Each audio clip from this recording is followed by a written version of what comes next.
Welcome back to the Sports News Analysis YouTube page, where I'm previewing every game of Week 15 here in the NFL. So be sure to subscribe to my page here on YouTube, or catch me on Twitter at SNewsAnalysis. That's at SNewsAnalysis. To conclude Week 15 in the NFL, the Monday Night Football game will pit the New York Jets versus the Tennessee Titans down in Nashville. The Jets, believe it or not, still have their playoff chances very much within their grasp here. They do need a little help, but they only sit one game behind the Cincinnati Bengals and Pittsburgh Steelers for that second wild card spot in the AFC. And by the time they play on Monday night, they'll know exactly where they stand and exactly what they need to do. The Tennessee Titans come in with a record of 4-9, struggling this season. We'll go through to why we think that's happening this year in a couple minutes here. But they come in with a record of 4-9, trying to play out the season strong for their coach, who may be on the hot seat a little bit down in Nashville. As far as the Jets go, the Jets come in having won 3 of their last 4. The last 2 games versus the Cardinals 2 weeks ago and Jacksonville last week are probably 2 of the more unimpressive wins you'll ever see in the NFL, no matter how long you've been watching. If you've watched those last 2 games, I'm sure you'd probably agree with me. So while they win 3 of 4, I don't think the team, the coaches, the organization, nor the fans really have a warm and fuzzy feeling with how they've been playing. But nonetheless, they do sit at 6-7 and somehow are still technically in the playoff picture. The Jets, in this particular game, I think will look to get that running game started a little earlier. You saw in the second half last week versus Jacksonville that they just came out, pretty much took the game completely out of Mark Sanchez's hands and ran the ball extremely successfully, having Powell and Sean Green both, one with 78 yards, the other with 77, and a touchdown each. And a majority of that was in the second half. So we look for them to get the running game started early. It'll be interesting to see again. Word is Tebow may be sidelined for the game on Monday night. Regardless of the situation, I posted my views on the Greg McElroy situation in my own separate video here on YouTube that you guys should check out. But obviously, I think McElroy should be dressing, and I think that if Sanchez falters, they should have a quick hook with him. I mean, hold him accountable. They're still technically playing for a playoff spot, so right now there's no getting ready for next year.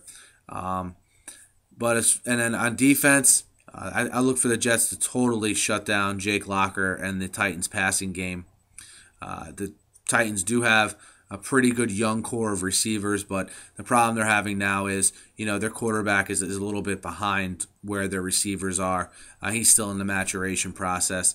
I think Rex Ryan will be able to develop a scheme that will confuse Jake Locker, which is why I think the Jets' focus should be on containing Chris Johnson. The Jets have a lot of problems with running backs to either catch the ball or get the ball via sweeps and tosses.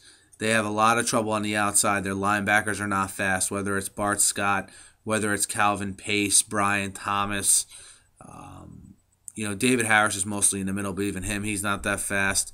So normally tight ends in the middle of the field and fast running backs on the perimeter really have their way with the Jets. So they'll be looking to probably to load the box and shut down Chris Johnson early and often here.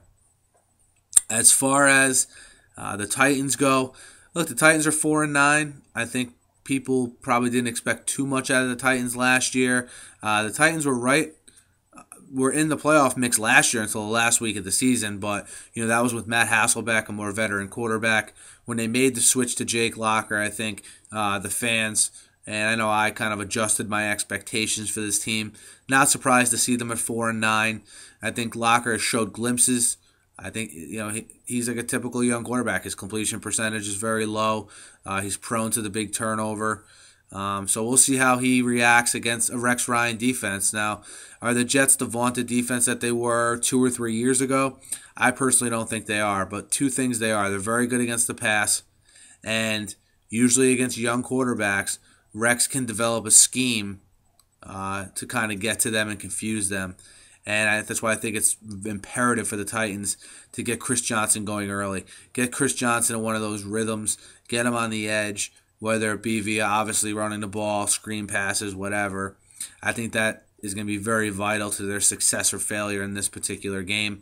Going forward for the Titans, Mike Munchak is being evaluated, I would assume, by the front office based on comments that the owner made earlier in the season. So how do they play for Munchak? Do they play hard? Do they mail it in? That might determine whether Munchak is back next year or he gets fired. So that'll be an interesting situation to monitor. The Titans come into this game actually 1-point favorites at home, so relatively speaking, pretty much a pick 'em here. I actually like the Jets going down to Tennessee to beat the Titans. I think the Jets will zero in and load the box on Chris Johnson. And I know Mark Sanchez isn't great, okay? And I know I should have no confidence in the Jets right now from an offensive standpoint going down to Nashville on Monday Night Football. But I think that Rex and that running game figures something out and scratches out a very ugly win here on Monday night. I'm looking for this game to be a defensive battle, to be a struggle, and, the Jets to maybe win by a field goal late or something of that nature. So I like the Jets down in Tennessee at +1 to defeat the Titans on the road. Be sure to catch out my other previews here, guys, and catch me on Twitter at SNewsAnalysis. Thank you.